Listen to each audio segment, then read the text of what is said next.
¿Me puede contar cuánto le costó, si se quiere, ese error de no meterse en ese emprendimiento por no meter esos 4 o 5 milloncitos de pesos? Millones de dólares. Sebastián Noguera es para mí uno de los top 3 emprendedores en Colombia, quien después de crear Merkeo fundó Avi, el segundo unicornio colombiano. El mercado inmobiliario en Latinoamérica Está completamente roto. absolutamente disfuncional. Si usted quiere vender su casa, se demora 18 meses vendiendo su casa. Si usted quiere saber cuánto vale su casa, el usuario promedio le pregunta al vigilante de su conjunto o al vecino cuánto vale su casa. Oiga, ¿usted quiere vender su casa? Nosotros vamos a poderle permitir a usted vender su casa en 10 días. Esto ha cogido fuerza una narrativa de que se aprovecha de la gente, que lo que hacen es comprarle a la gente su casa barato, porque lo que hacen es aprovecharse de una situación puntual que está viviendo esa persona, sí, para comprarle a huevo su casa o su apartamento. Yo creo que esa es la pregunta más importante y yo creo que la que nosotros no hemos sido exitosos explicando bien. Y es...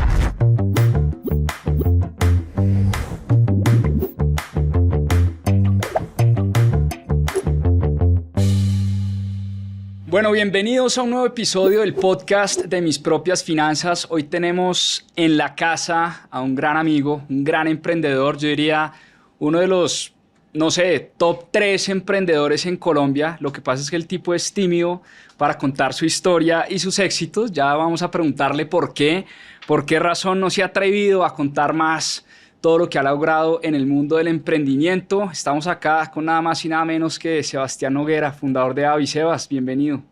Oiga, muchas gracias por la invitación. La verdad, feliz de estar acá. Soy súper seguidor de todo lo que hacen aquí en Mis Propias Finanzas. Y mucho de lo que he tratado de hacer en mi vida tiene que ver con algo parecido y es, de alguna manera, pues empoderar a los usuarios a que puedan tomar mejores decisiones financieras y acceder a cosas que antes no podían.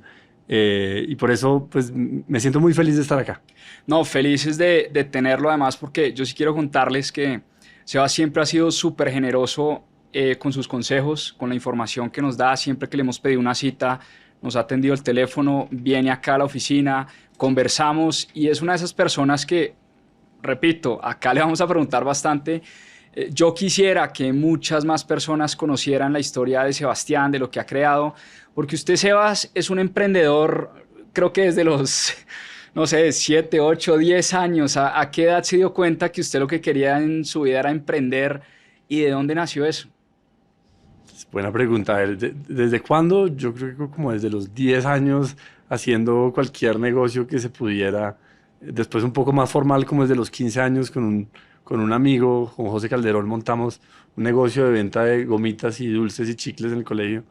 El negocio más rentable que he hecho en toda mi vida. ¿Eso era de los negocios prohibidos que uno montaba en el colegio? Sí, pero el colegio dejaba dejaba vender. El problema es que comenzamos a crecerlo y me acuerdo que en un momento, por ejemplo, el cuarto de él y mi cuarto estaba lleno de inventario de gomitas porque nos ahorramos 2 pesos por gomitas y comprábamos a una escala mayor, un poco obsesivos con lo que no era correcto. Y en un momento el rector del colegio nos dice oiga, ya las tiendas levantaron una petición de que ustedes tienen que cerrar el negocio porque ya están vendiendo menos por su negocio de gomitas y nos tocó sentarnos a negociar con los dueños de las tiendas, que eran Sodexo, y con el rector del colegio para que se quedaran con nuestro inventario de gomitas y pudiéramos no quebrarnos tan temprano por un tema de permisos, ¿no? Oiga, aprovecho y le hago esta pregunta que se me acaba de ocurrir y es su colegio. Yo vengo de un colegio donde el tema académico es muy importante. Digamos que yo sí considero que el estudio es importante, que ir al colegio, a la universidad, que a uno le vaya bien, sacar buenas notas. A mí, digamos, ser nerdo en la vida me ha ayudado. Usted viene de un colegio donde se estudia muy poco, esa es la verdad. Quiero preguntarle por eso, ¿qué tan importante es para usted ese tema académico y estudiar y que a uno le vaya bien y prepararse? Pues a ver, entonces lo primero, yo creo que para mí es muy importante. Yo siempre fui de los nerdos del salón. Y eso se lograba estudiando muy poco. Digamos que la vara estaba baja. Y creo que además fue esa época del colegio, pero en general creo que el colegio se concentra mucho más como en habilidades blandas y como en empoderarlo a uno y que uno tenga como esa seguridad para poder hacer lo que uno quiera, ¿no? De verdad impulsaba mucho que uno tuviera negocio de venta de gomitas y después tuvimos un negocio de venta de crepes y después uno organizaba eventos y hacía eventos gigantes y le entregaban a uno la responsabilidad absoluta que en otros lados a uno no se la entregan. Y entonces Total. yo creo que eso lo hace muy bien y por eso de ahí salen creo que muchos emprendedores. Muchísimo. Creo que si también lo hicieran con más disciplina, que es como hacia dónde va, pues sería una mejor combinación. Y después uno cuando llega a la universidad, pues se da un buen golpe porque no es fácil después estar al nivel de lo que uno quisiera estar, ¿no? Porque uno quiere ser el mejor en lo que hace. Y me acuerdo entrar a la Universidad de los Andes a estudiar ingeniería industrial y el colegio tenía un convenio en el que uno podía tomar la primera clase desde el colegio y era prácticamente imposible pasar esas clases porque uno no sabía las bases de las bases. Pero creo que también esa resiliencia que el colegio de alguna manera enseña hace que al final todo el mundo lo logra, pero con mucho más sufrimiento. Oiga, entonces usted vendió gomitas en el colegio, después vendió crepes desde los 15 años y cuando se graduó de ingeniero industrial, ¿tuvo su primer trabajo o también emprendió?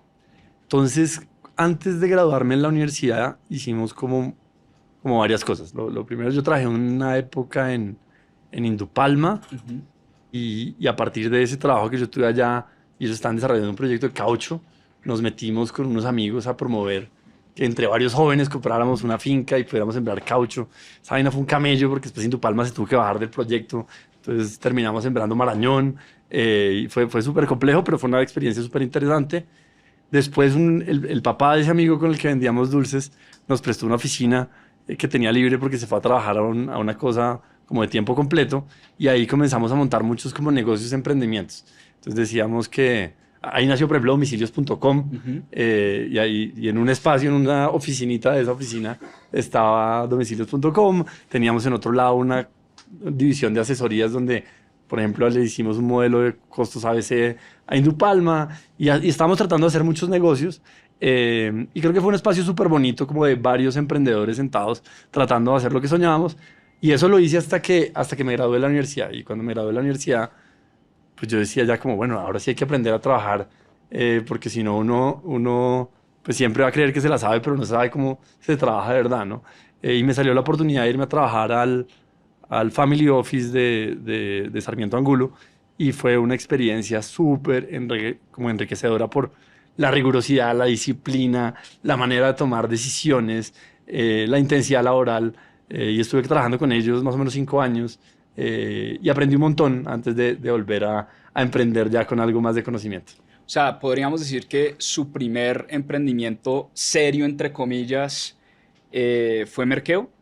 100%, sí, yo creo que pues antes uno es como tratando de inventarse cómo hacer las cosas, pero después de esos 5 años preparándome para ser como emprendedor, pues tengo la idea de que deberíamos construir este supermercado en línea con todo lo que estaba pasando en tecnología. Mi socio de toda la vida, José Calderón, con otros 2 socios en esa oficina, terminan cogiendo esa página web que era domicilios.com y volviéndola en ese momento probablemente el negocio más grande que había de tecnología en Colombia.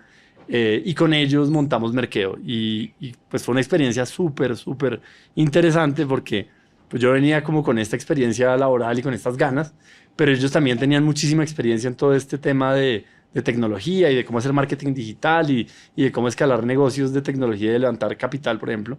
Y entonces pues yo lideraba la compañía, ellos seguían en domicilios.com, pero eran como unos asesores de tiempo completo para poder construir la compañía y pues fue una escuela buenísima para mí en cómo poder hacer estos negocios, ¿no? Pero venga, devolvámonos un poco porque ahí hay, yo creo que una pregunta interesante.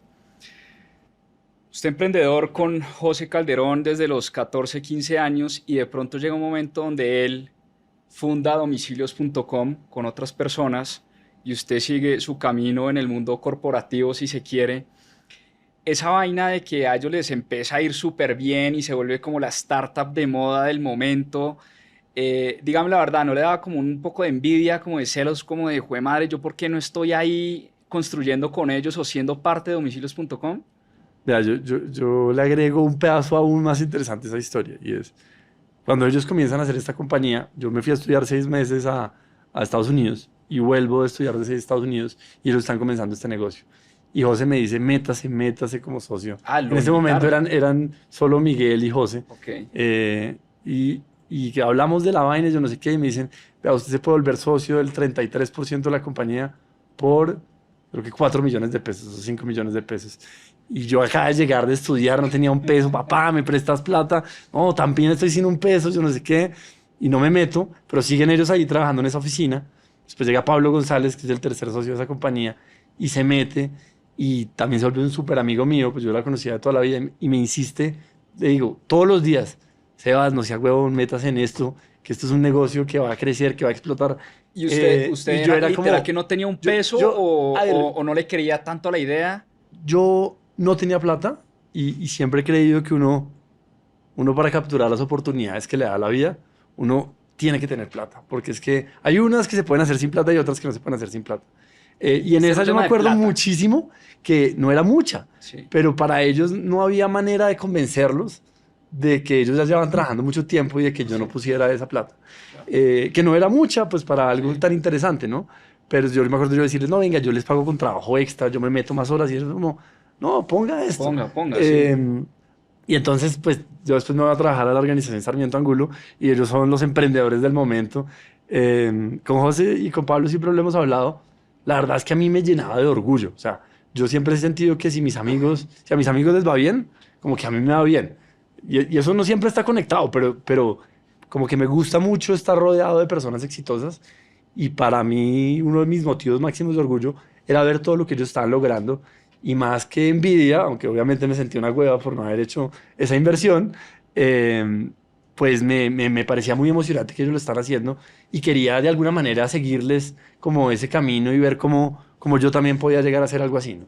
Es fácil ver las cosas con espejo retrovisor, pero ¿me puede contar cuánto le costó si se quiere ese error de no meterse en ese emprendimiento por no meter esos 4 o Eh, 5 milloncitos de pesos? oh, millones de dólares. Millones de Sí, dólares. yo no, yo trato de no guiar mi vida por la plata. Creo que hay, creo que el tiempo con el que uno tiene, pues ojalá uno se lo pueda dedicar a un propósito superior que le permita impactar a muchas personas. Y siempre he creído que no necesito tanto para vivir y que la plata puede ser siempre secundaria en estas ecuaciones. Entonces, pues también, o sea, me perdí yo creo que dos cosas. Sin duda una plata que podría ser importante, pero pues no creería que es lo más importante. Y segundo, pues una experiencia que, imagínese usted recién graduado de la universidad, construir esta super compañía de tecnología. Y bueno, de pronto yo hubiera estado y no lo hubiéramos hecho tan bien, ¿no? Uno nunca sabe cómo es la historia, pero, pero siempre pues sentí que doloroso no haber estar preparado para esta O sea, oportunidad. por no estar preparado y por no tener los 4 millones de pesos en el momento, eso le costó millones de dólares. Así es. Perfecto. Esto empezó buenísimo. Oiga, hablemos entonces de merqueo. En estos días veía a un personaje, Alex Hormozzi, en un podcast que le hicieron, que decía que en el mundo del emprendimiento hay misionarios y mercenarios. Y ninguno está mejor que otro. El mercenario, digamos, es quien ve una gran oportunidad de negocio en un nicho de mercado y se mete a solucionar un problema para hacer mucho dinero. Y eso está perfecto. El misionario es quien tiene una gran misión, que quiere, digamos, ayudar a calmar algún dolor importante de la sociedad y ese también puede hacer muchísimo dinero resolviendo ese dolor. ¿Ustedes en Merkeo eran misionarios, eran mercenarios, eran una combinación de las dos? ¿Cómo lo siente usted? Vea, yo creo que éramos misionarios, y de verdad voy a hablar siempre como de mí, porque pues cada uno tiene su historia, pero lo que yo creo es que esta región tiene un potencial increíble, y lo que le falta a la gente es como herramientas para poder vivir mejor y capturar esas oportunidades. Entonces, también en qué época vivimos, ¿no? Vivimos en la época en la cual la tecnología es el gran transformador de todo lo que ocurre y yo sí creo que en la medida en que uno logre trabajar con tecnología y logre habilitar o ayudar a que esa clase media, que ese segmento masivo de Colombia y de Latinoamérica pueda vivir mejor, uno va a lograr dos cosas. Uno va a lograr tener un impacto enorme, que probablemente es lo que a mí más me interesa, y dos, uno va a poder también construir una compañía que se pueda fondear y construir riqueza, ¿no? Entonces, ¿cuál es la historia de Merkeo? La transformación de tecnología viene pasando y uno la ve en viajes, uno la ve en food delivery, o sea, en domicilios de restaurantes, con domicilios, después rápido, etc. Pero la categoría de supermercados pues no había logrado transformarse y lo que le ofrecían a uno los supermercados tradicionales pues no le permitía a uno vivir una experiencia buena.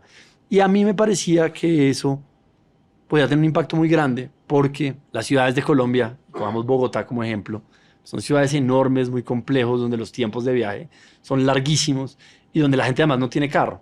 Entonces, ¿cómo es la vida de una persona de clase media? Pues sale muy temprano a trabajar, aquí trabajamos mucho, sale tarde, después pasa otras buenas horas en un transporte público hasta llegar a su casa y el poco tiempo que tiene el fin de semana, el sábado, el domingo, si le toca irse a un supermercado y gastarse Claro. todo el día allá, para mí es una tortura ir a hacer Sí, mercado, sí, para sí, otra sí. gente no, pues yo creo que no es el tiempo de calidad con el que la gente debería ir. Y además, pues se limita al tipo de tienda al que puede ir. Entonces nuestro propósito en Merkeo era poder entregar productos de supermercado a un precio asequible con las necesidades que tenían las personas de este segmento y poder habilitar que pudieran hacerlo sin que se les fuera todo su sábado, todo su domingo y que además terminaron ahorrando. Y por eso siempre queríamos posicionarnos como el supermercado del ahorro, porque nuestro gran propósito era que pudieran ahorrarse todo ese tiempo y además ahorrarse una plata importantísima en este segmento. ¿Cómo les fue? ¿Cómo empezó ese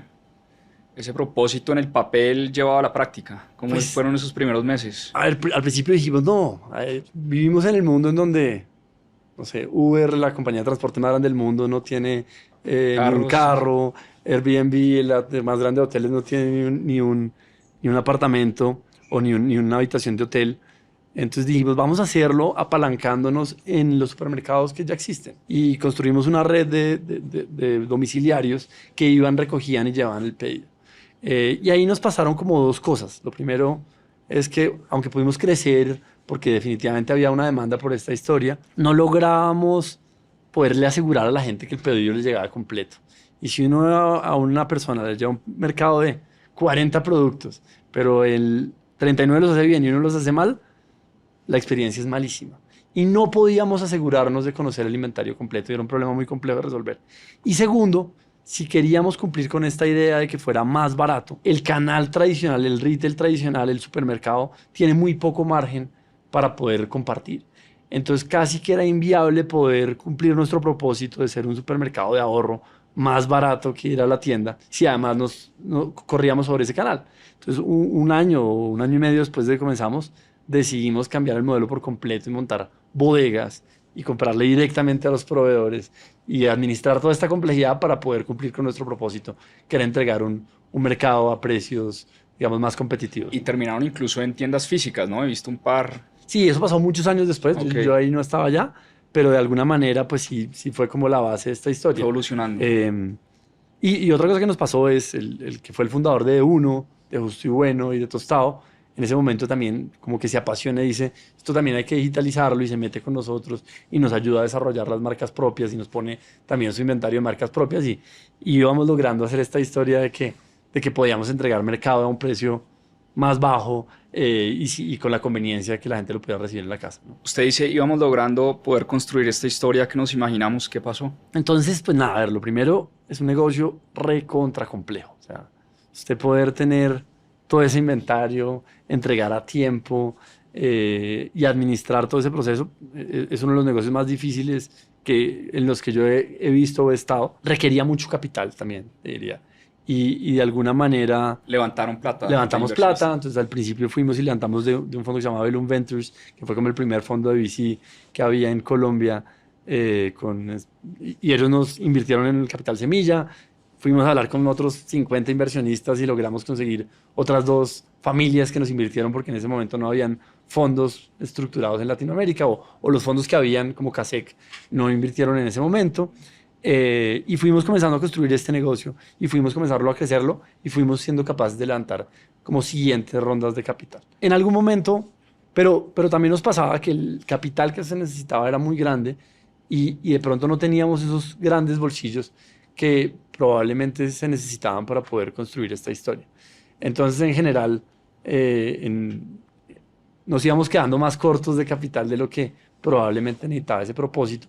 En un momento, mis socios venden domicilios.com, se salen, yo convenzo a Miguel, que era uno de ellos, de que se venga a trabajar con nosotros a Merkeo y y Miguel era, digamos, que una persona con muchísima experiencia en marketing digital, con muchísima experiencia en tecnología y que ya había vivido toda esta historia, y los dos nos quedamos operando el negocio, como en algún momento como co-CEOs o algo por el estilo.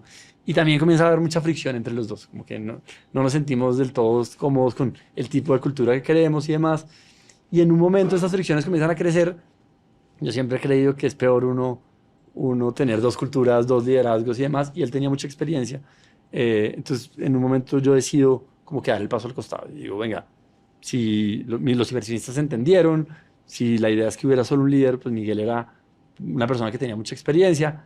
Fue un proceso doloroso para mí porque yo le quería mucho a la compañía, pero también como quería mucho a la compañía, prefería que la compañía subsistiera bien a que siguiera habiendo como algún tipo como de conflicto. Y salgo con la intención de montar un nuevo emprendimiento, ¿no? Pero ¿cómo fue a nivel personal? ¿Cómo fue esa experiencia para usted en ese momento? ¿Cómo fue vivir eso de decir, oiga, yo le he trabajado esto durísimo y llega un momento donde alguno de los dos tiene que irse, yo me voy? Yo creía en la empresa, más que, y creo que en general, yo creo que el ego es un gran enemigo de uno si uno lo sabe manejar bien, ¿no? Entonces, pues, ¿qué era importante? Pues era importante que a Merkeo le fuera bien. Y que era importante, pues que hubiera una cultura de un liderazgo claro. Entonces, pues yo creo que había que tomar alguna decisión y digamos la que terminó pasando, no era la que más me gustaba, pero era mejor que el estado en el que estábamos. Entonces, pues fue duro, fue difícil, fue muy frustrante, pero tal vez quise poner siempre primero a la compañía que a mis intereses personales. Y pues Miguel siguió después con la compañía. A mí yo ahí salgo con intenciones de emprender, pero había pasado otro proceso muy interesante dentro de Merkeo, y es cuando nos dedicamos a entregar mercados al segmento masivo, a hacer la primera experiencia de e-commerce de muchas familias, yo me comencé a dar cuenta que hay un problema enorme como en el acceso a productos financieros, que se transmitían un problema muy grande para Merkeo, y es el 80% de las órdenes que nos hacían nos las pagaban en efectivo, y manejar ese efectivo era un camello el berraco, y casi que la mitad de las órdenes nos las hacían el día de pago de la quincena. Y hicimos alianzas con Visa y desarrollamos un montón de cosas para ver cómo hacíamos que la gente pagara con medios digitales o con productos financieros. Y la verdad es que nos encontrábamos con que los usuarios no tenían tarjetas de crédito, no usaban o no tenían cuentas de ahorro. Y yo comienzo en esa época en Merkeo a hablar muchísimo con los bancos, como con ese gran propósito, venga, habilitemos una tarjeta, un producto para que este problema lo resolvamos. Es una oportunidad muy grande y es un problema muy grande. Entonces, cuando salgo y voy a comenzar a emprender, un buen amigo con el que había trabajado en la organización, Sarmiento Angulo, me llama y me dice, pues, ¿por qué no se viene más bien y me ayuda a montar esta historia en el Banco Bogotá? Y me ofrece la oportunidad de liderar el área digital del Banco Bogotá, que tenía una apuesta muy fuerte y muy poderosa en poder crear acceso a productos financieros en línea. Y yo creía que eso tenía un potencial enorme, porque ya uno podía ver lo que había pasado con Nubank en Brasil, claro. Y pues era una oportunidad enorme y entendía el problema y conectaba con mi propósito de ayudar a las familias y a los usuarios. Y entonces yo le digo, pues me voy para allá, pero pues yo soy emprendedor, o sea, si me van a dejar, yo ya me había como que conectado muchísimo con esta cultura de moverse rápido, moverse ágil, tomar decisiones, priorizar la entrega de valor muy rápida, y me dice, pues eso es exactamente lo que estamos tratando de hacer en el banco, y me invita a liderar un proyecto donde casi que hay una startup dentro del Banco de Bogotá para poder lograr esta innovación. Y la otra cosa que yo le digo es, pues yo me vengo, pero yo voy después a emprender, ¿te sientes cómodo con que esto pase? Me dice, sí, quédate y tienes dos tareas. Tienes que lograr que este negocio crezca tanto y tienes que dejar un sucesor mejor que tú cuando te vayas. Y esas dos, tenemos que estar los dos de acuerdo. ¿Le dieron tiempo o no? ¿O usted puso un tiempo? Yo dije que iba a estar entre 12 meses y 24 meses. Y estuve un poco más de un año, o sea, como 14, 15 meses. Y logramos hacer las dos cosas. El banco en ese periodo ya habían hecho igual un montón de trabajo. Yo llegué y simplemente fui un catalizador de avanzar en esta historia. Casi que se duplicó en todos sus productos de consumo, porque logramos sacar la primera tarjeta de crédito que se podía sacar en línea, la primera cuenta de ahorros que se podía sacar en línea, el primer crédito de consumo, la primera libranza. Y en todos estos productos casi que uno los lanzaba y el crecimiento era automático. Un poquito de marketing digital, un onboarding simple, donde pues había que hacer una tarea juiciosa de de poder entender al usuario digitalmente y demás. Pero después de eso, pues pasa eso, la gente quiere poder acceder a productos financieros. Y por eso pues tuvo el banco ese boom. Lo que sí nos pasó también es que cuando comenzamos a tratar de hacer hipotecas con la misma velocidad, nos estrellamos contra un muro. Lo que podíamos hacer en línea para los usuarios, digamos, para el resto de usuarios, y era en general poder entender cuál era el riesgo de usted como usuario, cuántos eran sus ingresos y poder firmar unos documentos en línea y poder validar su identidad. Cuando nos tocaba hacerlo en un hipotecario, nos tocaba hacerlo de Juan Pablo y de la casa que quería comprar Juan Pablo. Pero queríamos correr estos procesos en línea de cuánto vale esa casa, cuál es la situación legal de esa casa y cómo escribir y constituir una hipoteca sobre esa casa. Y al usuario lo logramos hacer todo esto en 5 minutos y a la casa nos demorábamos entre 5 y 6 meses haciéndolo. Y ahí es donde, pues, como que comencé a ver una oportunidad muy poderosa de hacer esto en vivienda. Y nos pasa, como que nos pasó también, o a mí personalmente me pasó algo súper interesante y es, pues ustedes son expertos en esto, pero claro, una tarjeta de crédito contra un gota a gota, pues es un producto que genera mucho valor y que tiene mucho impacto, igual que un crédito de consumo y demás. Pero cuando uno se pone a investigar más a fondo, como que, o mi teoría de los productos financieros que cambian las vidas de las personas son los productos financieros de largo plazo. Cuando uno logra sacar algo a 20 años, a 30 años, cuando uno logra construir un patrimonio y que en el banco estuviéramos tan lejos de resolver ese hipotecario, para mí como que marcó, esta es la oportunidad que hay que perseguir y hay que ver cómo construimos toda la infraestructura para que los bancos puedan prestar, para que la gente pueda vender, para que el activo valga, ¿no? Que en la práctica no estaba ahí. Y bueno, y ahí me encuentro con Brin, que es la esposa de un gran amigo de toda la vida. Y llevamos muchos años, ya la conocí hace 6, 7 años, llevamos muchos años viendo si podíamos construir algo juntos. Ella es una americana que había vivido cómo esto funcionaba 100 veces mejor en Estados Unidos y cuando llega a Colombia se estrella con que para comprar una casa no hay un portal donde esté toda la información, todo es difícil, los trámites son muy lentos. Y entre los dos decidimos fundar Avi y construir como esa compañía que lo que busca es darle liquidez al mercado de vivienda y permitirle a la gente sacar un crédito, vender su casa, comprar su casa. Oiga, ya vamos a hablar mucho de Avi, pero quiero ir a una historia que me contaron preparando este episodio. No sé si es mito o realidad, usted me la va a confirmar acá. Me dice un amigo suyo que usted en el Banco de Bogotá, usted siempre ha sido un tipo muy juicioso con sus finanzas y que usted tenía un buen salario, pero que gran parte del salario lo ahorraba pensando en el futuro en contratar gente talentosa, en traer gente talentosa a su equipo. ¿Eso es verdad o no? Sí, total. A ver, a mí varias veces me pasó esto que le digo por no tener un poco de plata no pude capturar una Usted lo oportunidad marcó muy esa grande. historia definitivamente. Yo creo que me marcó esa historia. De domicilio. Y hay que estar preparado, hay que estar preparado para esas oportunidades. Entonces, yo trato de ser muy disciplinado con mis finanzas. Desde la perspectiva sobre todo de gastar poco. O sea, uno puede vivir muy bien sin gastar mucho. Y más bien, pues qué raquera uno poder tener la oportunidad de construir una compañía como esta. Entonces comencé a ahorrar una plata importante y nada, cuando comenzamos Avi, igual como cuando comenzamos Merkeo, yo ya tenía una plata ahorrada y pude poner ese capital con el cual uno sí Usted puede dijo, jugar. a mí esto nunca me volvió a pasar. No me volvió a pasar. Y en Merkeo nos pasó igual, o sea, dijimos, bueno, cada uno pone tanto y eso nos permitió llegar a tener un equipo, tener una base para poder después contarle esta historia a inversionistas y que los inversionistas cayeran en ella. Y en Avi con Brin hicimos igual, cada uno puso unos pedazos de los ahorros. Comprar y vender casas requiere mucha plata y, Claro. y definitivamente esta no lo iba a tener. Pero sí pudimos contratar el primer equipo pagándolo nosotros y en eso se fue todo lo bien que había ganado en el pasado hasta que logramos conseguir un capital para construir esa compañía. Pero definitivamente esa fue la historia.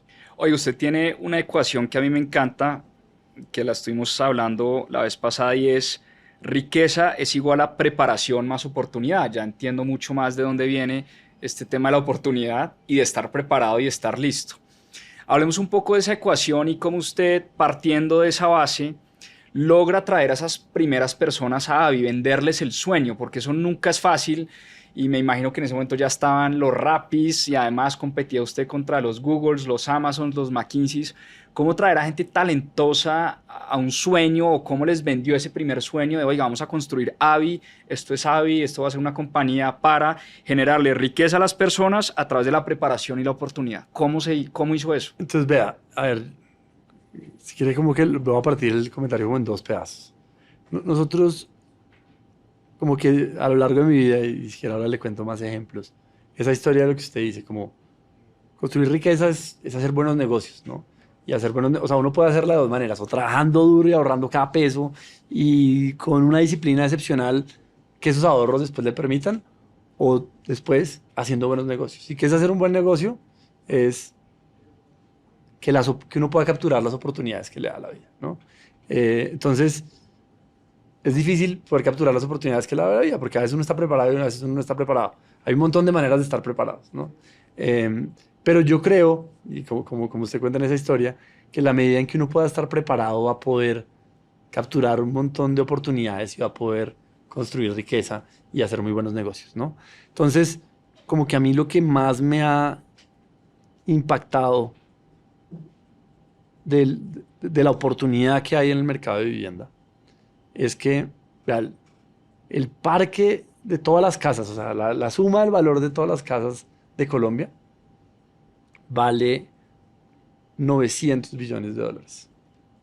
Y los ahorros que tienen las personas fuera de su casa vale algo así como 60.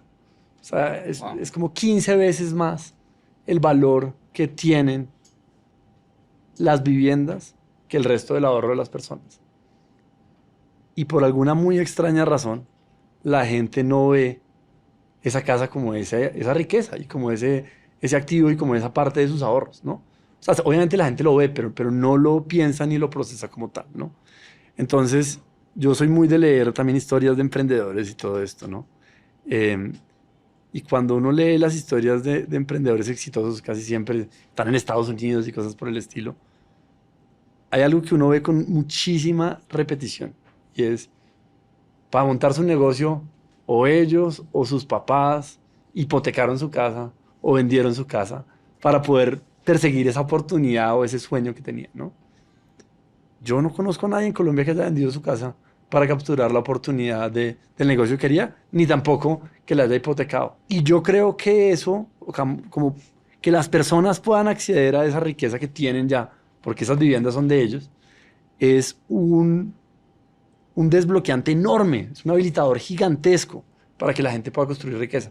Ya sea como emprendedor, o sea, usted ve la historia de Walmart, de Sam Walton, el tipo hipotecó su cosa, la historia de Disney, el tipo hipotecó su casa, la historia, o sea, se repite constantemente y el que compró Starbucks y la creció y la desarrolló, tuvo que vender su casa.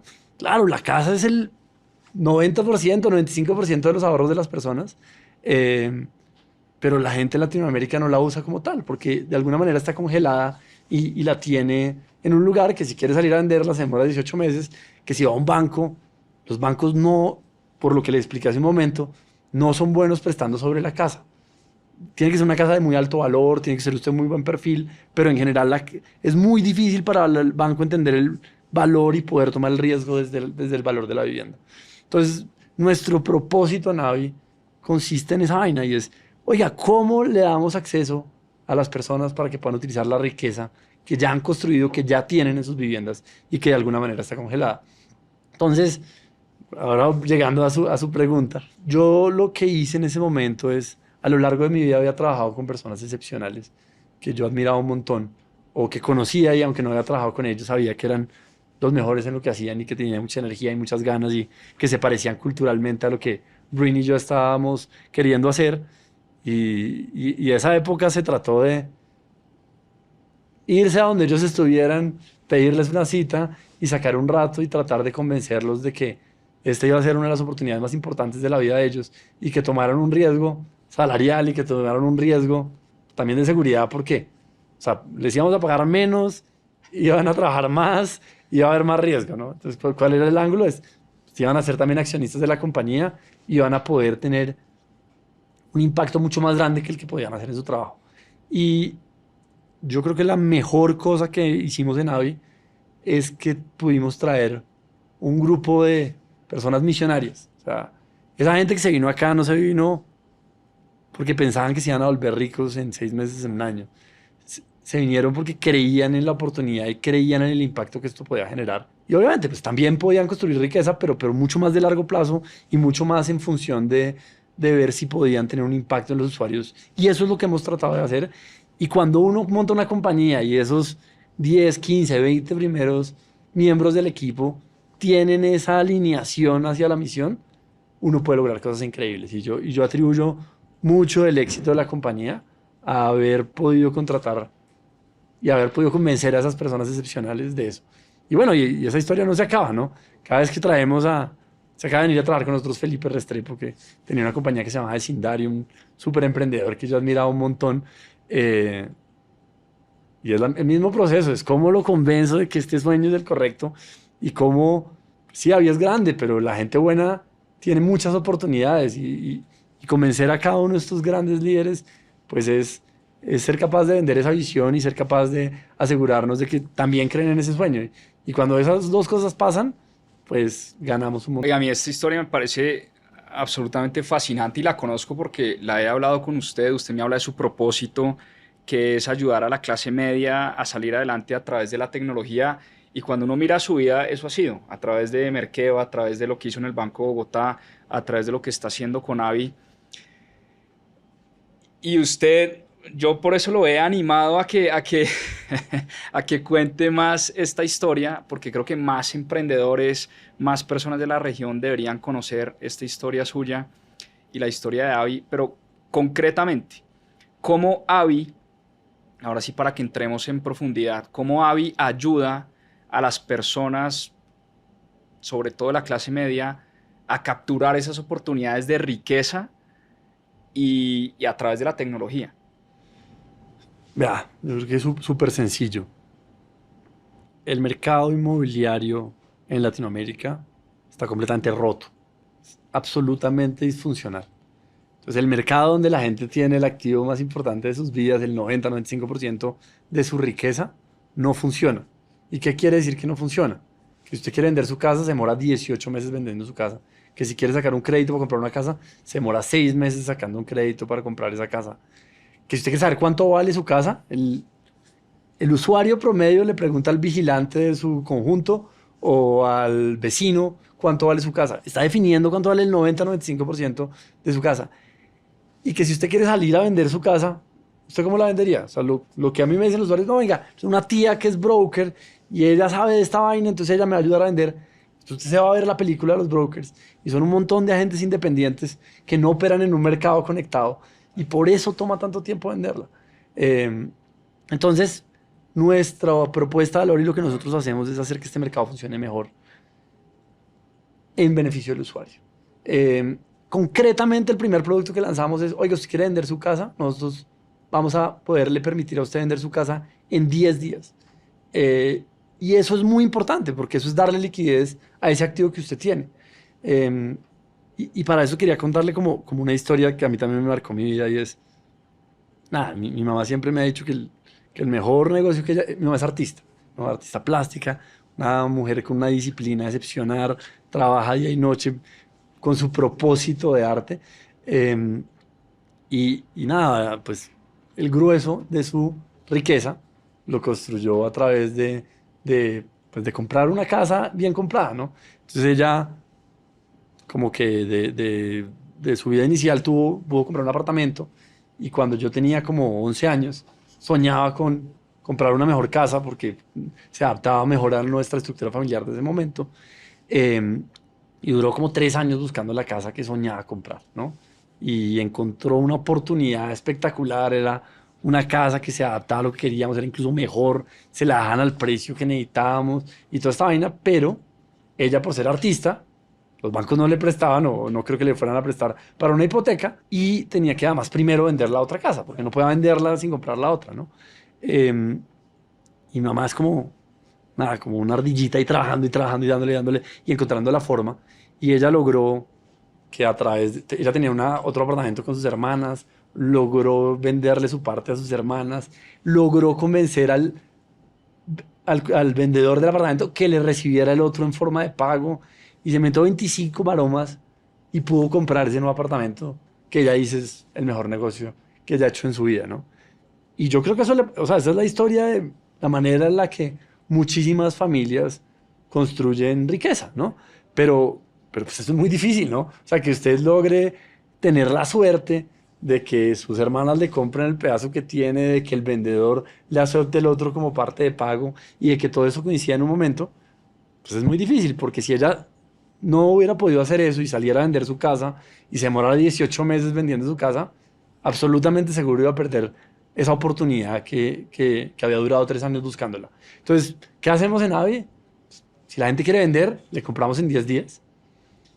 Y si la gente quiere comprar, hacemos hasta lo imposible por ayudarlos a conseguir el crédito que necesitan para poder comprar su casa. Estos son como nuestros principales productos y pues para hacer eso nos toca hacer un montón de cosas en términos de entender muy bien los precios, hacer muy bien los trámites notariales, trabajar con una plataforma de agentes inmobiliarios que hemos construido para que todo esto se pueda vender muy rápido e integrarnos a los principales bancos para que le puedan prestar a nuestros clientes y puedan cumplir pues con ese propósito, con ese sueño de capturar esas oportunidades que les da la vida, ¿no? Que esa es una, digamos, promesa de valor muy interesante, que a usted, que haya una plataforma, si se quiere, que le compre usted su casa en 10 días para usted poder ir a capturar una oportunidad como la que le salió a su mamá. Digamos que eso suena súper bien, y todo lo que hay detrás para que eso pueda suceder.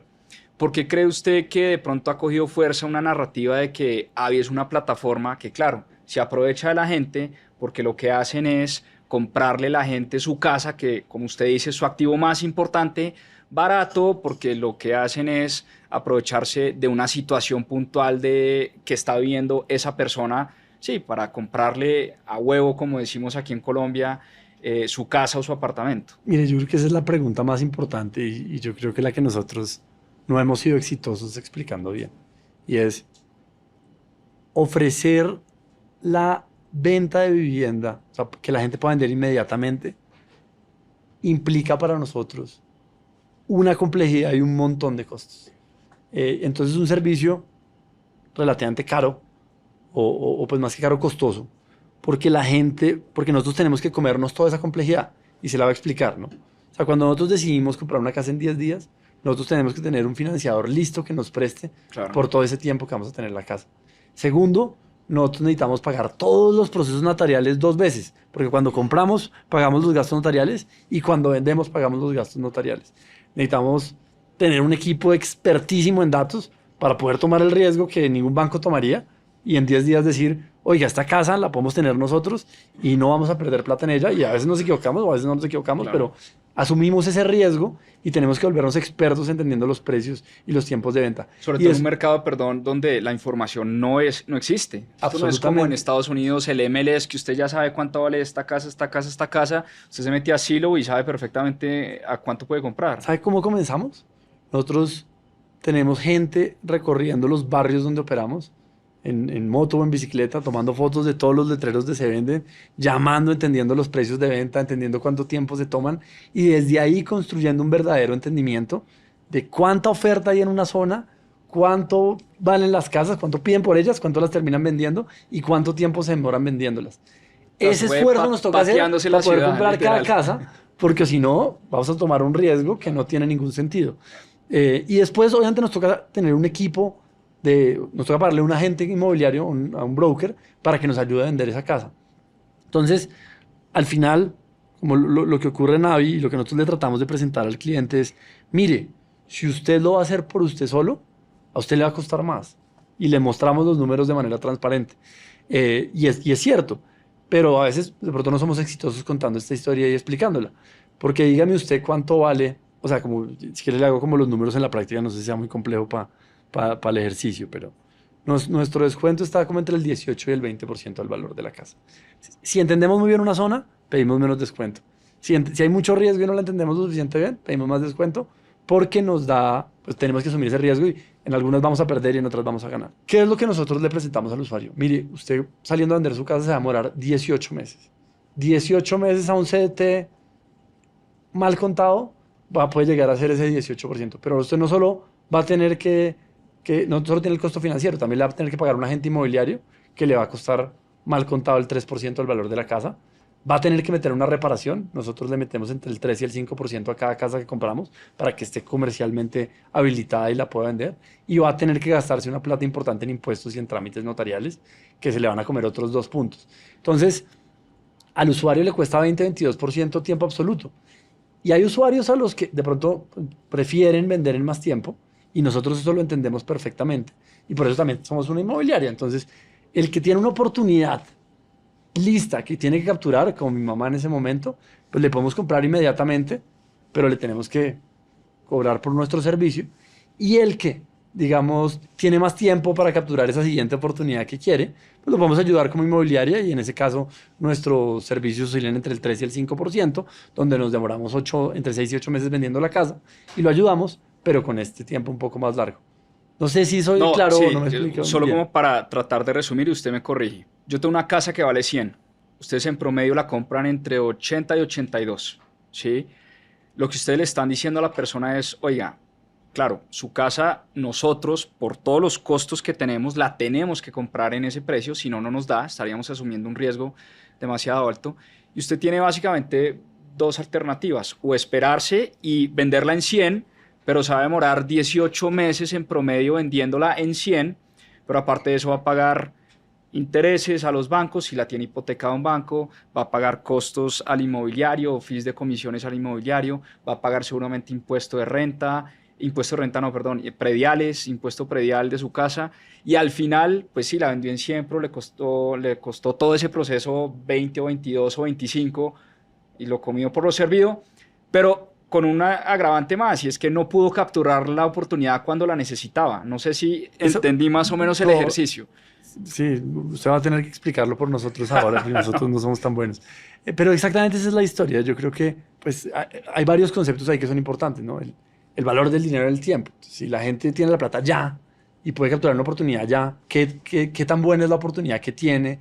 Y si se justifica vender inmediatamente con ese descuento o se puede esperar. Lo que yo creo es, oiga, si usted saca la plata ya y la pone en un CDT, usted se asesora muy bien, bueno, explica muy bien cómo funciona este mundo, va a terminar con más plata, pero además lo va a tener con la certeza de ya haber hecho el negocio y tener claridad absoluta de esta historia. Y por último, y esa es la razón número uno por la que la gente nos vende, va a poderle vender a alguien que le da una seguridad jurídica y que no le va a generar ningún problema.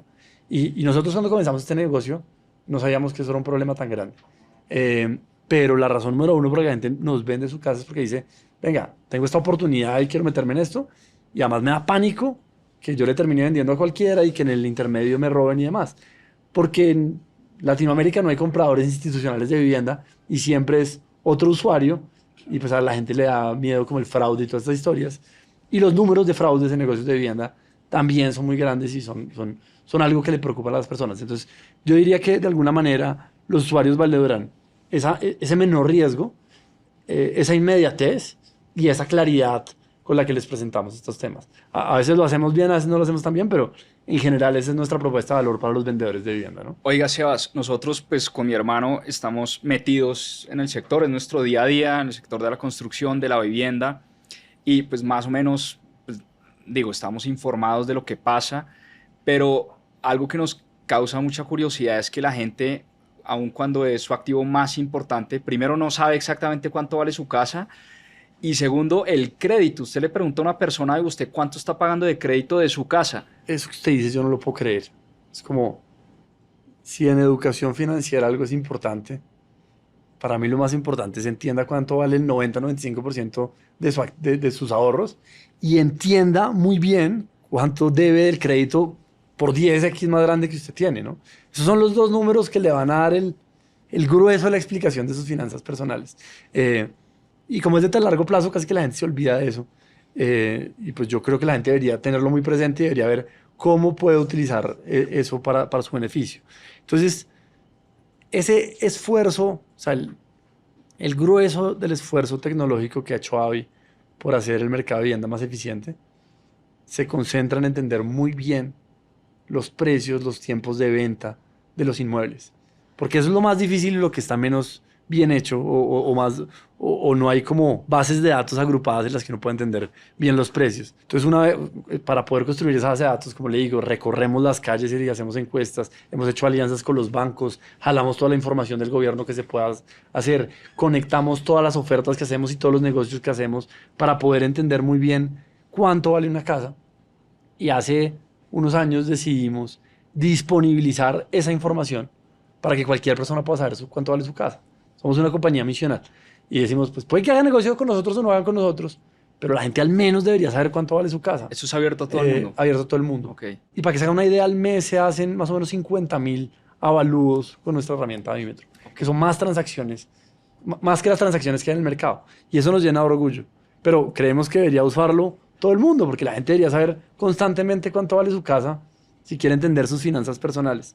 Entonces, nada, la gente se puede meter en avímetro.com, la gente se mete, llena unos datos de su casa y le contestamos y le decimos cuánto vale su casa, cómo llegamos a ese número, cuáles son los comparables, si la quisiera vender. ¿Tiene cómo costo? Serían no, es gratis. Gratis. Avímetro.com. .com, sí. Avímetro con H, como Avi. Ahí no le decimos cuánto den su crédito, porque no teníamos esa información de los bancos, pero yo siempre invito a la gente que haga ese ejercicio. Venga, entienda cuánto vale su casa y entienda cuánto debe, y el resto, esos son sus ahorros. Y hacia adelante entienda que usted tiene esos ahorros para los negocios que usted quiera hacer en su vida. Y nosotros quisiéramos, cuando usted quiera hacer un negocio, pues ser estos habilitadores para que pueda capturar esas oportunidades. Oiga, es que es increíble y pasa también con las tarjetas de crédito. Yo le pregunto a mis amigos, a mis conocidos, ¿qué tasa paga usted de su tarjeta de crédito? No tienen ni idea.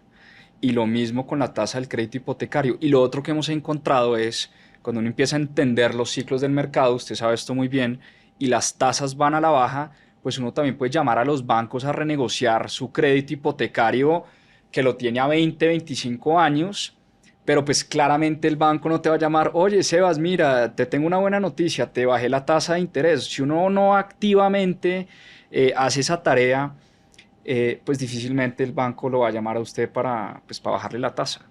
Absolutamente, es que vea, por ley de vivienda, y así están hechos casi todos los créditos hipotecarios de Colombia, a usted le prestan el 30% de sus ingresos. Que la cuota sea el 30% de sus ingresos.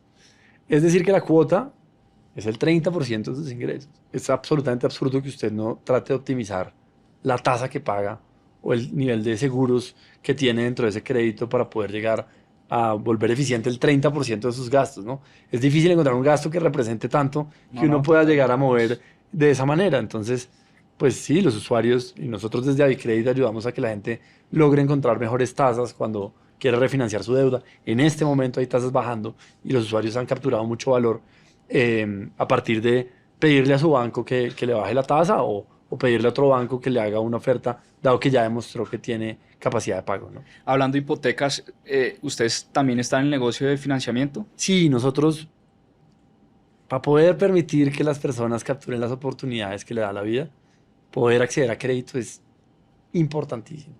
Entonces, nosotros nos hemos dedicado a integrarnos con todos los bancos para que los bancos puedan prestar muy bien al segmento de vivienda usada masivo, a viviendas de 150, 200 millones de pesos, 250, o a todas, pero en general en ese segmento donde nosotros hemos visto que a los bancos les cuesta mucho llegar y les cuesta mucho prestar y les cuesta mucho entender el valor del activo, y al usuario entramos nosotros y acompañamos todo ese proceso. Y hoy nosotros somos el broker de hipotecas más grande que hay en Colombia. Estamos desembolsando, en los últimos 3 meses hemos desembolsado más de 110 mil millones mensuales, que representa mal contado como el 10% de las hipotecas que se desembolsan en Colombia. ¿Y por qué? Pues nada, porque estamos cerca del usuario y le estamos ayudando a capturar esas oportunidades de comprar la casa que sueñan. Uno de mis mejores amigos, el año pasado, su mamá murió hace varios años y tenían el apartamento alquilado con sus hermanas. Y sus hermanas dijeron, no, por todas estas vainas que están dando en Colombia, queremos vender esa casa, vendámosla allá. Si usted no la compra, se la dejo a este superprecio. Y él trabaja en finca, entonces sus ingresos son súper informales. Entonces era como, pucha, tengo que capturar esta oportunidad. ¿Cómo hago para capturar esta oportunidad? Yo no sé cómo hacer para que los bancos me presten. Y una de las cosas que a mí más feliz me ha hecho es nos metimos con Avicredit, nos lo presentamos en varios bancos, logramos explicar su perfil, logramos explicar por qué además el activo funcionaba muy bien para esta historia y logró conseguir la financiación que le permitió capturar esa oportunidad. Entonces, como que después ese nunca me había invitado a comer en toda su vida. Me hizo una comida con todos mis amigos. No, mentira, es por molestar, pero de alguna manera, pues es que ha sido importante para la gente poder capturar esas oportunidades y nos encanta estar de ese lado de la historia, ¿no? Oye, usted vive en México. ¿En México tienen los mismos problemas y están tratando de resolver exactamente lo mismo? Igualitos. Igualitos. El problema ¿Qué de tanto más inseguridad. grande es el mercado allá o la oportunidad para Avi en México? Nosotros estimamos que la oportunidad es como 6 veces más grande. 6 veces. Sí. Wow. En este momento hoy nuestros negocios son igual de grandes, pero comenzamos como 3 años después en México y pues estamos tratando de construir todo esto. Esto es demorado y difícil porque no hay información, porque no hay redes comerciales, porque hay que entregarse con los bancos y pues de alguna manera como nosotros pensamos es transformar una industria tan grande como la inmobiliaria toma mucho tiempo. Claro. Y nosotros siempre decimos esto lo vamos a lograr en 20 años. Pero pues hay que comenzar y hay que ejecutar todos los días, ¿no? ¿Les ha pesado el tema de ser colombianos, startup colombiana en México o no lo ha sentido tan así? Cuando nosotros íbamos a irnos a México, conocimos desde antes a 2 emprendedores que tenían un propósito muy similar al nuestro. Estaban concentrados en ayudar a que las personas pudieran comprar vivienda nueva en el segmento masivo, o sea, en clase media y demás, y en ayudarlos a sacar un crédito con una cosa que se llama el Infonavit, que es como algo parecido al Fondo Nacional del Ahorro, pero en México mucho más grande. Y ellos entendían perfectamente este usuario y sabían cómo venderle esas casas y cómo ayudarlo a conseguir financiación. Y decían, todo el mundo se concentra en las clases medias altas, donde los problemas no son iguales, no son tan grandes y aquí nadie está trabajando por este problema.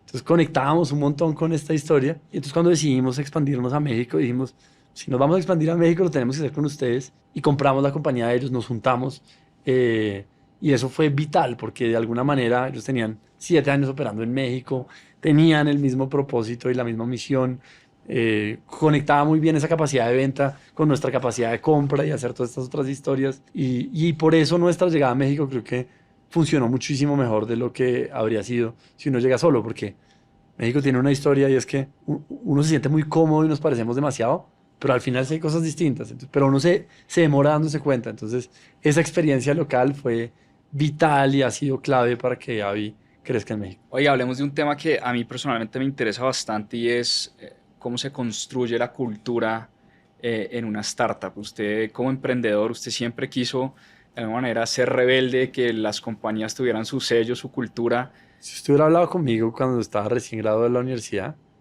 yo le hubiera dicho, no, eso de cultura, no, hablemos de vainas serias, hablemos de números, Hablemos de finanzas, hablemos de operaciones, ¿no? Sí.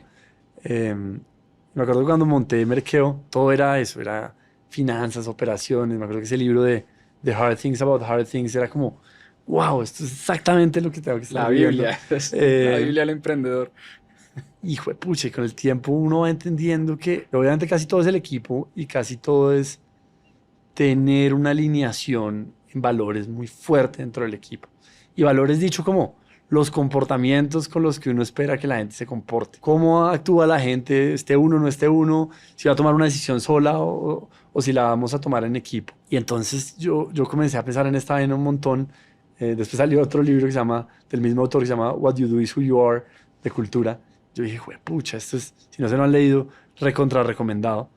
Pero es un poco esto, las grandes compañías se construyen a partir de culturas muy fuertes, de tribus donde la gente actúa según unos comportamientos y es muy fácil distinguirlos y entenderlos. Porque en la medida en que es fácil, pues ese equipo opera casi que solo, ¿no? Y me pasó algo muy chistoso con Brini, es cuando nos sentamos a definir quién hacía qué, fue facilísimo. Ah, sí. Yo hago esto, tú haces esto, yo hago esto, tú haces esto. Y la única área en la que no nos pusimos de acuerdo era en cultura, ¿no? Y a mí me parece chistoso porque yo hace, no sé, 6 años antes de eso era lo primero que hubiera entregado en un segundo, ¿no? Y ella decía, no, es que para mí esto es muy importante por esto. Y yo, para mí es muy importante por esto. Entonces decidimos co-construirla juntos y decidimos desde el día 1 definir muy bien lo que para nosotros era una persona que trabajara en Avi, los valores que nosotros queríamos representar y los comportamientos que queríamos. ¿Me puede mencionar, no sé, 2 o 3? Entonces, sí, ¿no? Digamos, es que además esto va ido evolucionando, pero uno de los principales temas es, nosotros somos llaves maestras. Y en esa época llaves maestras, porque ahora le explico por qué cambió, es Nosotros somos personas empoderadas que somos capaces de abrir cualquier puerta y no necesitamos esperar a que otro me abra la puerta o a que me digan cómo abrir la puerta, ¿no? Queremos a gente con ese nivel como de agencia, de empoderamiento y de autonomía. Y ese valor marcó muchísimo el principio de lo que era el equipo. Dos, decimos que queremos ser la casa de nuestros clientes. La gente tiene que ser los grandes beneficiarios de la historia que estamos construyendo. Y si en el medio fallamos porque la experiencia no es buena, porque el usuario no se entiende, por un montón de cosas, no tenemos sentido como compañía. Y por eso buscamos personas tan misionales que realmente conecten con ese propósito de ayudar a nuestros usuarios y no solo por el bienestar financiero, ¿no? Tres, decimos que jugamos para el equipo morado. Nosotros somos fieles creyentes que no queremos esas estrellitas individuales que lo resuelven todo. Es un problema muy complejo que requiere conocimiento de muchos tipos y necesitamos asegurarnos de que la gente trabaje bien en equipo porque el reto lo requiere. Entonces, es otro de esos valores que pensamos mucho. Y le voy a decir uno más para no aburrirlos con esta historia. No, Creo que es esto muy me encanta. importante. Decimos que somos ventanas abiertas y transparentes. Hasta en las más pequeñas conversaciones, ser directo, ser transparente, decirnos las cosas de frente, es importantísimo. Y es importantísimo desde dos dimensiones. Desde la dimensión de nuestro usuario final. Si no somos transparentes con nuestro usuario y entiende lo que estamos haciendo, no vamos a lograr darle esa solución que el mercado requiere. Por eso tenemos una herramienta como Avímetro gratis y disponible para cualquiera. Y por eso hemos construido como ese tipo de procesos. Y después, si uno quiere emprender y hacer algo difícil, es muy importante ser capaz de decirnos las verdades y no vertir con verdades a medias o no endulzar mucho las conversaciones. Entonces, en Avi las conversaciones son intensas, son duras, son directas, pero eso creo que nos hace mucho más ágiles para resolver los problemas hacia adelante, ¿no? Tienen rituales, perdón, raros o cosas que hagan en la oficina o alguna reunión anual. Tenemos muchas vainas, o sea, la fiesta de fin de año es muy importante. Ok. Pero- Usted siempre le ha gustado la fiesta, ¿no? No, no, no. No, mentira, no, pero en general, o sea, le voy a contar algo distinto, porque creo que muchas compañías tienen rituales, pero para echarle este cuento de cultura, ¿no? Hace como 6 meses voy a almorzar en México con el abogado de Avi y el abogado me dice, ¿usted sí supo lo de la canción? Y yo, ¿qué? ¿La canción? No, perdón, no le puedo contar, no le puedo contar. Y yo, ¿qué? ¿Cómo así? Entonces me obsesiono para entender qué es lo de la canción y entonces resulta que una persona chiquita de Avi, antes de ser economista o su profesión que fuera, y de trabajar en Avi, era músico y dijo que él iba a hacer la canción de los valores de Avi. Y entonces, todo el mundo, pero ¿qué le pasa? Yo no sé qué. Pero entonces le comenzaron a sumar el abogado, otros 2 o 3, y terminó siendo un equipo como de 15 que estaban haciendo la canción y que era un secreto para el resto de la compañía porque le iban a lanzar en la fiesta de fin de año. Y entonces pues la hicieron primero y la mamá de él lo ayudó, pero después otro consiguió un estudio para que la grabaran mucho mejor y nada, o sea, suena muy ñoño y yo sé lo que yo pensaría si oigo en un podcast que una compañía como Avi tiene una canción, pero lo que creo que es para mí más poderoso es, no fue una canción que Brin y yo nos inventamos, Sí, no fue una canción que salió acá, salió, la hicieron, la reescribieron varias veces y la lanzaron y yo casi que me enteré con Brin a vísperas de que la lanzaran. Y es un Y reggaetón, nada, un vallenato. entonces la primera era más como una balada. Dijeron, no, para que esto funcione, tiene que ser un reggaetón. Entonces el tipo lo tuvo que convertir a reggaetón y no, es buenísima. Después se la mando porque vale la Mándela, pena. por favor, la ponemos aquí de música de fondo. El cielo morado. Oiga, ¿cómo se llama? El cielo morado. El cielo morado. Yo he tratado de que la pongamos todas las tardes, pero el equipo me dice que no, que Está ya es vetada demasiado. Sí. El cielo morado, buenísimo. Una de las cosas que yo pienso mucho, esto ya es una confesión muy personal, pero para mí tener 2, 3, 10 emprendimientos y tener mucha riqueza si se quiere, pero al mismo tiempo tener 2, 3, 5 matrimonios, una vida personal destruida, eso para mí no es riqueza, ¿no? Y pienso mucho en esto. Y sé que usted comparte mucho de eso. Quiero preguntarle, pues, cómo va la vida de emprendedor, la familia, 2 hijos, expatriado, o sea, de su llegada a México.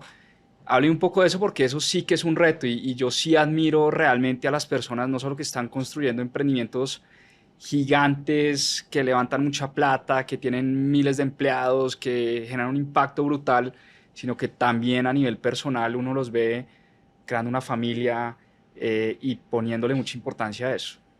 A ver, uno lee mucho de esto de emprendimiento y uno ve cómo emprendedores increíbles sacrifican completamente como otras dimensiones de su vida, sobre todo la familiar, que a mí me parece como inaceptable. Y pues hay diferentes tipos de personas, ¿no? Para mí, lograr construir una buena familia y una buena compañía es importantísima y casi que también una buena comunidad, ¿no? Eh, pero en este momento de la vida creo que puedo hacer dos cosas relativamente bien, que es mis hijos, mi esposa y Abby. Eh, pues ahí comienza y es con esta intensidad y mi esposa es una persona a la que de la que yo vivo como completamente agradecido porque, porque me ha acompañado en todas estas, o sea, desde Merkeo, desde el banco, desde Abby, eh, y ella siempre me dice, no, yo le digo, no, pero es que este es el último momento que es intenso. Pero, o sea, ¿no te das cuenta que esta es la 40ª vez que me dices esto? Eh, y como que ya, yo también ya entendí que es que no es verdad que ya casi va a dejar de ser tan intenso, sino que es más lo normal. Cuando nosotros decidimos abrir México, mi hija Matilde chiquita tiene 3 meses, y yo le digo, Mari, ¿qué? ¿Nos vamos para México? Y fue, pucha, se pone la camiseta, nos vamos allá. Me acuerdo que estamos en medio de pandemia, compramos todo como por IKEA para llegar a la casa y que vieran cosas. Y cuando llegamos cancelaron todo lo de IKEA y llegamos y no hay nada en la casa. El superhéroe ya, porque se ha comido esa complejidad durísimo. Pero bueno, al final tal vez es como con esa ida a México y con esa historia, como que otra cosa muy poderosa que yo siento que nos pasó es que pues yo siento que yo tengo dos cosas que hago bien, el resto no las hago bien. Yo trabajo con toda la intensidad que puedo en Avi para que podamos cumplir ese propósito y yo soy buen papá y buen esposo y dedico todo el resto de mi tiempo libre casi que a ellos allá. Y vivir en otro país permite de alguna manera pues, tener esa independencia, ¿no? Porque uno aquí en Colombia tiene más amigos, más familia, más compromisos, Claro. más temas. Entonces, pues eso no es un balance porque uno está desbalanceado en otras cosas, pero es lo que he logrado hacer hasta ahora. Sí, O es, sea, no creo que lo tenga resuelto. A veces no, mis amigos me molestan que no contesto los WhatsApps y yo no sé qué, y yo me siento muy mal porque no quisiera ser esa persona, claro. pero, pero pues uno puede hacer algunas cosas bien y yo no soy de esos que logra hacerlo todo bien. Si ahorita hablábamos detrás de cámaras que a uno le preguntan si descansó el fin de semana y al revés, uno descansa es trabajando de lunes a viernes porque el fin de semana sí que es duro con los Un hijos, ¿no? domingo con esos dos saltando por todos lados. Este otro hijo que se llama Juan. Eso, no hay intensidad máxima que esa, ¿no? Matilde tiene que 4 o 5 Matías tiene 4 y Juan tiene como 1 y medio. Pues va a cumplir 4 en un par de meses más. y si están durmiendo o no. No están durmiendo. Eso es lo más duro. Eso es durísimo. Oiga, Sebas, ¿qué está leyendo? Usted es buen lector. ¿Qué está leyendo? Quisiera ser mejor lector. Me estoy leyendo, ¿cómo se llama el libro de marketing que usted me recomendó? Building a Story Brand. Building a Story Brand, poderosísimo y la razón por la que ¿Le estoy aquí gustó o no? sentado es porque vamos a aplicar todo lo que dice Building a Story Brand. Me gustó un montón porque me parece súper práctico y me parece súper poderosa la historia de cómo volver al usuario el héroe de nuestra historia. Ya me compré el que usted me recomendó, el ¿De Nvidia Way? Sí, de Nvidia Way, fundador de Poderosísimo. Nvidia. Lo va a empezar esta semana, vamos a ver qué tal. Tengo un problema y es que tengo como 4 libros y voy entre unos y otros Sí, y sí, yo tengo lo mismo. estoy hecho un desastre. Pero de Nvidia Way, poderosísimo. Yo creo que Hans y la historia de Nvidia, como que es una nueva manera de pensar cómo liderar, cómo asignar responsabilidades y cómo salirse como del paradigma del innovador y poder mantenerse innovando y reinventándose constantemente. A mí me gustan mucho esas historias porque además como que pues no es el mismo libro de la misma tesis de cómo hacer las cosas y en la medida en que uno pueda tener una visión más amplia, pues uno puede coger elementos para tratar de ser ese mejor líder y ese ese mejor emprendedor, ¿no? Usted ha sido un gran emprendedor, Sebas. ¿Qué le diría a la gente que nos está oyendo y que lo van a oír, que quieren emprender su negocio? Nunca ha habido un momento más interesante y poderoso para emprender como este. Lo que está pasando en inteligencia artificial es una locura. Nosotros en Avi hace años llevamos trabajando con inteligencia artificial y nuestros modelos de precios hace años están fundamentados en machine learning y en ciertos principios de inteligencia artificial, pero después hemos comenzado a transformar todos nuestros procesos y casi que cada uno de los elementos core de nuestra compañía con inteligencia artificial, y la velocidad a la que estamos encontrando valor es infinita. Por eso ahora decimos que somos una compañía inteligencia artificial primero o AI first, pero para Avi eso implica transformarse, ¿no? Nosotros creamos una visión y asignamos un líder que es el líder de transformación en Avi, ¿no? Una compañía que ha apostado tan fuerte por datos, por tecnología, que diga que se quiere transformar. Pues siempre me llamó la atención pensar en esa idea y en ese nombre, y le pusimos un líder y tiene una agenda y tiene un trabajo, porque yo creo que la inteligencia artificial va a cambiar por completo nuestro negocio, y que si nosotros no lo hacemos bien, va a llegar otro y va a ser el que realmente transforme esta industria. Entonces, creo que si yo quisiera emprender, el timing de lo que está pasando en este momento, donde casi cualquier negocio puede ser transformado gracias a la inteligencia artificial, la capacidad de crecer y construir un canal, nunca se ha visto a esta escala, la capacidad de hacer negocios muy grandes con muy pocas personas, entonces, que requieren menos inversión y que requieren menos complejidad, nunca se había visto, y estamos como en el principio de la historia. Entonces, hace unos meses estuve en San Francisco yendo a los súper expertos, me invitaron a una conferencia a este tema de inteligencia artificial, y pues sí, hay gente muy inteligente y demás, pero otra de las cosas que vi es gente que lleva más tiempo jugando con el juguete, más tiempo tratando de aprender, de entender, de iterar con él. Y muchos de estos no son grandes genios, son simplemente personas normales que están dedicados a ver qué pasa ahí. Y para eso no hay que tener acceso, o sea, no se requiere acceso a una educación diferente, es casi que simplemente ponerse a jugar con ChatGPT, ponerse a jugar con los diferentes elementos, ver cómo puedo desplegar algo, cómo puedo construir un negocio a partir de esto. Y pues nada, obviamente yo creo que la tecnología es el gran disruptor y el gran generador de valor de nuestra época, y creo que inteligencia artificial va a ser lo más grande que nosotros todos vamos a vivir, y está apenas comenzando. Entonces, pues, qué oportunidad tan espectacular si uno quiere emprender, ¿no? Oiga, ¿se sueña tocando la campana en la bolsa de Nueva York, sacando a Avi a la bolsa? Buena pregunta. Yo creo que nos soñamos construyendo una compañía que cambie esta industria. Para nosotros lo importante es imaginarnos un mundo donde el usuario, ¿verdad?, puede sacar un crédito sobre su casa cuando quiera para hacer las inversiones que quieran, donde podamos tocar 50, 60, 70% de las transacciones con algunos de nuestros servicios, donde desbloqueemos esa riqueza de los usuarios. Como que ese es el propósito por el que operamos. Para poder hacerlo, ser una compañía pública seguro nos ayudaría, porque nos daría acceso a nuevas fuentes de financiación que nos permitirían inyectarle más liquidez al mercado inmobiliario y hacer que estas cosas sigan pasando y que podamos seguir invirtiendo en esta transformación. Pero lo vemos siempre cosas como esas como un medio y no como un fin. Pues Sebas, qué historia tan fascinante, y por eso le dije desde el primer minuto, usted se tiene que animar a contarla más seguido, a salir más seguido en las cámaras. Sé que para usted no es fácil porque es una persona de pronto reservada. Salir y contar lo que están haciendo y todas las cosas increíbles que están logrando con Avi, yo sí creo que esta es una historia que merece ser contada, y se lo dije y se lo repito y se lo digo aquí en público. Siga contando esta historia, porque yo por lo menos me voy muy inspirado de esta conversación. Estoy seguro que mucha gente va a encontrar inspiración en esta charla, así que muchas gracias. Esta es su casa, ojalá sea la primera de muchas conversaciones que tengamos acá. Oiga, muchísimas gracias por la invitación. A ver, también como contando sobre por qué hablamos menos, y yo creo que un valor no escrito de Avi es que nos gusta más hacer que decir. Y en el mundo del emprendimiento es normal que la gente salga primero a decir antes de hacer. Y en las conversaciones internas uno oye eso constantemente. Hace poquito mi CTO, Adrián Crack, decía: ¿viste cómo está anunciando esa empresa que está haciendo eso en inteligencia artificial?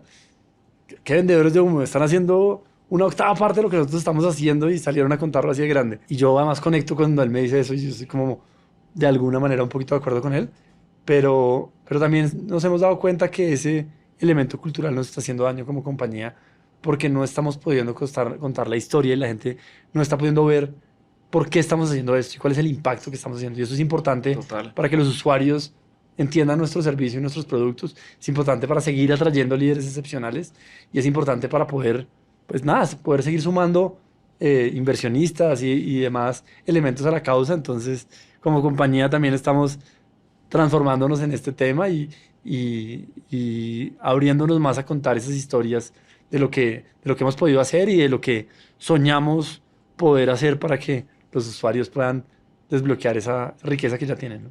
Yo le digo una cosa y yo al final lo que me he dado cuenta es que la gente es todo menos boba, ¿no? Se puede salir a decir, pero si al cabo de 2, 3, 6 meses, un año usted no ha hecho nada, ya nadie le va a creer el cuento, ¿no? Rápidamente uno se da cuenta quién es el que habla carreta y quién es el que hace. Y ustedes están haciendo mucho, de pronto contando poco. Yo le diría, anímense a hacer las dos. No, necesitamos que mis propias finanzas nos ayuden porque Total, aquí estamos seguiremos haciendo. empujando. Oiga, muchas gracias por la invitación, realmente espectacular estar acá. Conecto muchísimo con lo que están haciendo y qué bueno poder participar de esto. Muchas gracias, Sebas.